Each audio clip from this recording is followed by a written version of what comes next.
ချစ်သူကိုလက်ထပ်ခွင့်တောင်းဖို့ပြင်နေတုန်းတကြီးပိုင်းမျိုးသားတယောက်ကိုသူမဖက်လိုက်တာကိုအမျိုးသားဖြစ်သူမြင်သွားခဲ့တယ်ပြီးတော့သူမဟာအဲ့ဒီလူရဲ့စိန်ခံကားပေါ်တက်သွားခဲ့ပါတယ်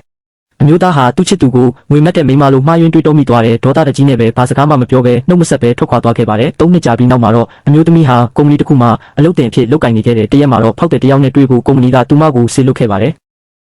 သူမသုံးနှစ်ပတ်လုံးလိုက်ရှာနေခဲ့တဲ့ရီစာဟောင်းဖြစ်နေလိမ့်မယ်လို့သူမလုံးဝမထင်ထားခဲ့ဘူးအခုချိန်မှာတော့အမျိုးသားဟာ Stock Exchange စီးရင်ဝင်ကုမ္ပဏီတစ်ခုရဲ့ CEO ဖြစ်နေခဲ့ပါပြီအရင်လိုလူငယ်လေးမဟုတ်တလို့စိတ်မလုံခြုံမှုတွေလည်းမရှိတော့ပါဘူးအမျိုးသမီးကသူ့ကိုသုံးနှစ်ပတ်လုံးလိုက်ရှာနေခဲ့ကြောင်းပြောပြီးအဲ့ဒီတုန်းကဘာလို့လမ်းခွဲခဲ့တာလဲလို့မေးခဲ့တယ်အမျိုးသားကပြန်မဖြေတဲ့အပြင်သူမအခုထိအလုပ်တင်မရှိသေးလို့ဆိုပြီးနှိမ်ချအဆက်ခွဲခဲ့ပါတယ်ဒါဟာလွန်ခဲ့တဲ့3နှစ်ကဖြစ်ရအပေါ်သူစိတ်နာစီလဲကြီးထားစေမှုလိုပါသူမကိုတင်ငန်းစာပေးဖို့အတွက်စီးပွားရေးပူးပေါင်းဆောင်ရွက်မှုခေါင်းစဉ်အောက်မှာသူ့ရဲ့အဲ့ကျိုးအလုပ်ကိုလုပ်ပေးဖို့သူမကိုပဲတိုက်ရိုက်တောင်းဆိုခဲ့တယ်သူမကိုဆိုဖာပေါ်တွန်းလဲပြီးစကလုံးတွေနဲ့စော်ကားခဲ့ပါတယ်အမျိုးသမီးကဒေါသတကြီးနဲ့သူ့ပါကိုရိုက်ချလိုက်တယ်3နှစ်ကြာစောင့်ဆိုင်းခဲ့ရတဲ့ပြန်လည်ဆုံတွေ့ခြင်းကဒီလောက်အထိဆိုးရွားလိမ့်မယ်လို့သူမလုံးဝမတွေးဝင်ခဲ့ဘူး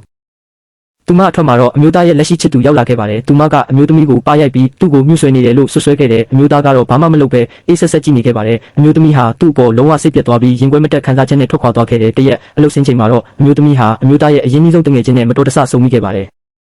သူ့တငယ်ချင်းကပြောပြတာကတော့သူမဟာငွေမက်ပြီးတကြီးပိုင်းချမ်းသာတဲ့လူတစ်ယောက်ရဲ့ကားပေါ်တက်သွားလို့အမျိုးသားကလမ်းခွဲခဲ့တာလို့ဆိုပါတယ်အမျိုးသမီးကတေးသေးချာချာစဉ်းစားကြည့်လိုက်တဲ့အခါအဲ့ဒီနေ့ကသူမတက်သွားတာသူမအဖေရဲ့ကားဖြစ်နေမှန်းတတိထားမိသွားတယ်အမျိုးသားကသူမနဲ့သူမအဖေရဲ့ပတ်သက်မှုကိုမှားယွင်းနားလည်သွားတာကိုချက်ချင်းသဘောပေါက်သွားခဲ့ပါတယ်အမှန်တရားကိုသိလိုက်ရပြီးနောက်မှာတော့အားလုံးဟာအထင်လွဲမှုဖြစ်ကြောင်းပြောဖို့အမျိုးသမီးကအမျိုးသားရဲ့ကုမ္ပဏီကိုအပြေးလွှားသွားခဲ့ပေမဲ့အမျိုးသားကတော့သူမလိမ်ညာနေတယ်လို့ပဲထင်ခဲ့ပါတယ်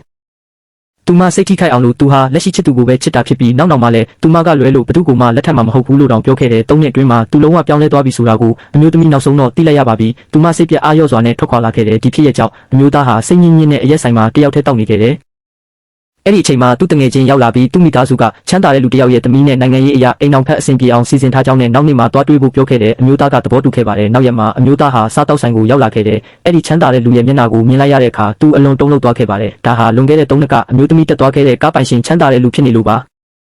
ဒေါသထွက်သွားတဲ့အမျိုးသားဟာအဲ့ဒီချမ်းသာတဲ့လူကိုစရိုက်မကောင်းဘူးဆိုပြီးချက်ချင်းတယောလိုက်ပါတယ်ချမ်းသာတဲ့လူကစကားကိုဆင်ခြင်ဖို့တတိပေးခဲ့ပေမဲ့သူကတော့နားမထောင်ခဲ့ပါဘူးအဲ့ဒီအချိန်မှာပဲအမျိုးသမီးဝင်လာခဲ့တယ်ချမ်းသာတဲ့လူကဒါငါသမီးပဲလို့မိတ်ဆက်ပေးခဲ့ပါတယ်အမျိုးသားဟာသူမကိုတကယ်ပဲမှားယွင်းအထင်လွဲတဲ့မိမှန်နောက်ဆုံးတော့တီးသွားခဲ့ပါပြီသူမအဖေစိတ်ဆိုးမှစိုးရိမ်တဲ့အတွက်အမျိုးသမီးကသူ့ကိုအပြစ်မှာအရင်ထွက်ဆောင်မှုပြောခဲ့တယ်